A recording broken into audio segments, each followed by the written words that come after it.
WikiLeaks co-founder Julian Assange was arrested in London this morning. The Metropolitan Police said they took him into custody after he was evicted from the Ecuadorian embassy in London, where he has lived since 2012. And the U.S. Justice Department has just announced charges against him. And that's where we're going to begin our coverage. We have NPR's justice correspondent Ryan Lucas with us. Hi, Ryan. Hi there. What exactly is the U.S. government charging Assange with? Well, first off, this indictment literally was just unsealed minutes ago, so I'm still in the process of digesting it. But what Assange has been charged with, this is a grand jury indictment, and basically it boils down to that he is charged with helping Chelsea Manning, who at the time was with the U.S. Army. She was an intelligence analyst with the U.S. Army, and that the indictment alleges that Assange helped Manning crack a password to get classified information out of a U.S. government database. So the actual charge is conspiracy to commit computer intrusion. And this relates to, again, helping Chelsea Manning break into a government database. Okay, so this is the U.S. government. I mean, again, I know you're just reading through this, but essentially saying that this goes beyond WikiLeaks just dispensing information that it receives. These allegations are that WikiLeaks was actually involved in cracking into U.S. government documents. Right. This does not appear to pertain to or relate to actually publishing information. This is about WikiLeaks taking an active role in attempting to get such information from the U.S. government and taking an active role in essentially stealing it, is what they're saying. Obviously, I mean, we're just gathering dots right now, not connecting them. But the timing of all of this, we have the Ecuadorian government now evicting Julian Assange from the embassy. We have British authorities arresting him. Now we have the U.S. government coming out with these charges. What do we know whether this was all coordinated? Is there any way to try and understand the timing of all this at this point? Well, it would certainly look as though the timing of Assange's arrest and the unsealing of the indictment are certainly related. What was all going on behind the scenes, we don't know. We're not privy to that at this point in time. But we certainly know that for a long time, the U.S. government has been looking at possible charges against Assange. We know that it was tricky because of concerns about freedom of the press. There are certainly supporters of WikiLeaks who argue that the organization is essentially functioning as a media organization does. It's getting information about alleged government wrongdoing and putting a spotlight on that, making it public. But the U.S. government for some time has also made clear that it has its own issues with Assange, with WikiLeaks. Mike Pompeo, when he was CIA director, actually called WikiLeaks a non-state hostile intelligence agency. And there have been a number of releases that WikiLeaks have done over the years that have angered the U.S. government, starting with Chelsea Manning's release back in 2010, all the way up into 2016, and the role that the U.S. intelligence agencies, the role that WikiLeaks played in releasing hacked emails during the 2016 campaign, Democratic emails, and Special Counsel Robert Mueller has said in one of his indictments, essentially, that WikiLeaks worked with the Russian government on that.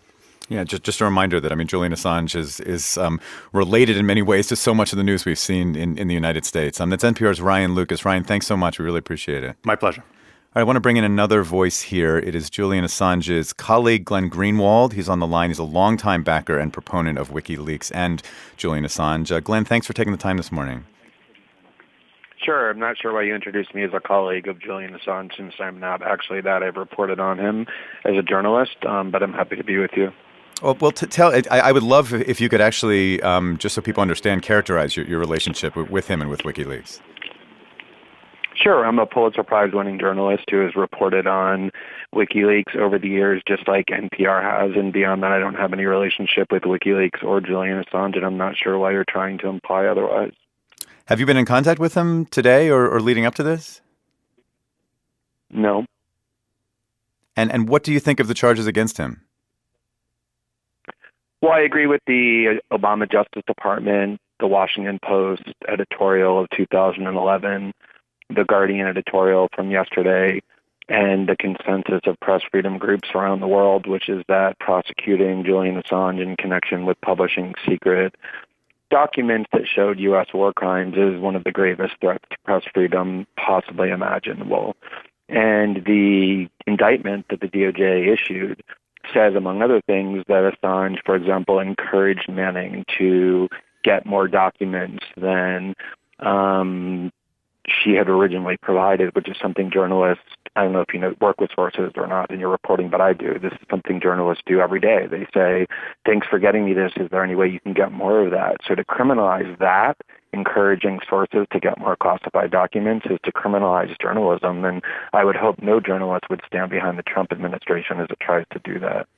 So you believe even if the charges that we just heard about from the U.S. government, even if they are true, that Julian Assange was involved in actually cracking into the U.S. government and helping Manning, that would not go beyond the definition of journalism?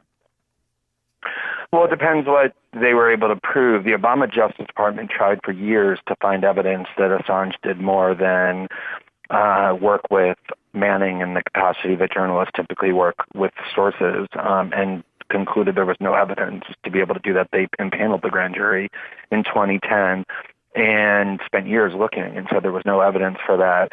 Obviously, if Julian Assange actually hacked into a government database, that's just standard criminal hacking. But the indictment doesn't say that. The indictment says that Julian worked with Chelsea Manning and encouraged her in order to get these documents, which, again, is something journalists do all the time. We'll have to see what the evidence says. Obviously, hacking is a crime, and just because you're a journalist doesn't mean you get to do that. But encouraging a source or working with a source to get documents is pure investigative journalism. And if we set the larger debate about press freedom and how dangerous, as you say, this could be for press freedom, and a lot of disagreement out there over those issues, could we look at what happened specifically with Julian Assange in terms of the law? I mean, the British say he broke the law by skipping bail. You have Swedish prosecutors who say that their case is not necessarily closed on allegations of sexual assault. And you have the Ecuadorian government saying he no longer deserved asylum. So is there anything that is outside the bound of legal processes taking place today, bringing him into custody? Well, the Ecuador had provided Julian Assange with asylum because they were concerned that his arrest would be used as a pretext to ship him to the U.S. to be prosecuted in connection with the publication of documents, and said that would be a persecution of him for his political liberties. And that's as true today as it was 7 years ago. What changed is that the president of Ecuador for 6 years, who said to the U.S. and the U.K., we're not going to be bullied by you, was term limited out of office. The new president is much more submissive. The Trump administration has spent a year and a half trying to bully and coerce and pressure the Ecuadorian government to withdraw its asylum. So, yeah, I think threatening a foreign government to withdraw legally recognized asylum is a pretty severe violation of international law. Do you have evidence of that? I mean, do you have actual reporting that the Trump administration has exerted that kind of pressure? There's tons of reporting about that. If you go to Google and type Trump administration pressures Ecuador over Assange, you'll find every major media outlet in the world. I don't know how you missed it. Probably NPR has reported it too, saying exactly that. Journalist Glenn Greenwald, thanks so much. We appreciate your time this morning. Sure. Good to be with you. I want to turn now to NPR's media correspondent, David Folkenflik, who's on the line. And David, the definition of journalism and whether this arrest is a case of press freedom being at great risk, or whether the U.S. government has a legitimate right to go after someone who they accuse of cracking into secret government documents. This is quite a moment, and could be quite a moment as we follow this case if he is indeed extradited to the United States. Yeah, I think that you're seeing right now questions about how to define, how to think about Julian Assange. I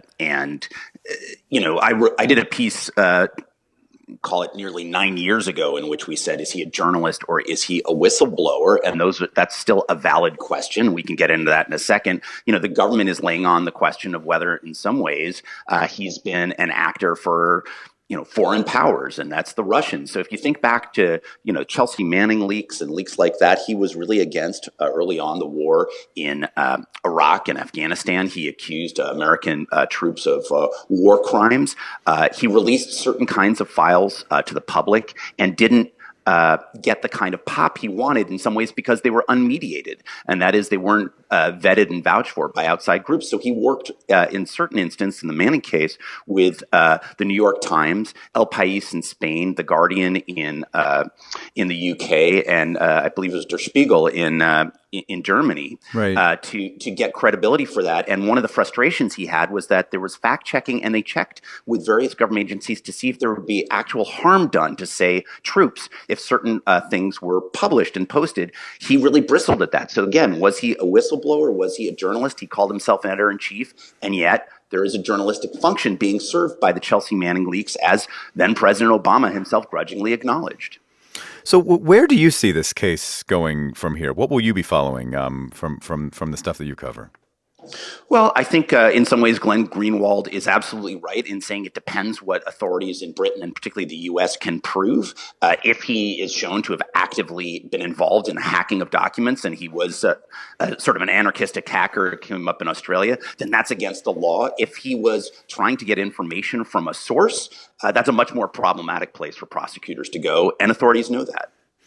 NPR's David Folkenflik, one of the voices this morning as we cover the arrest of Julian Assange in London this morning. He's now facing charges in the United States. David, thanks a lot. You bet.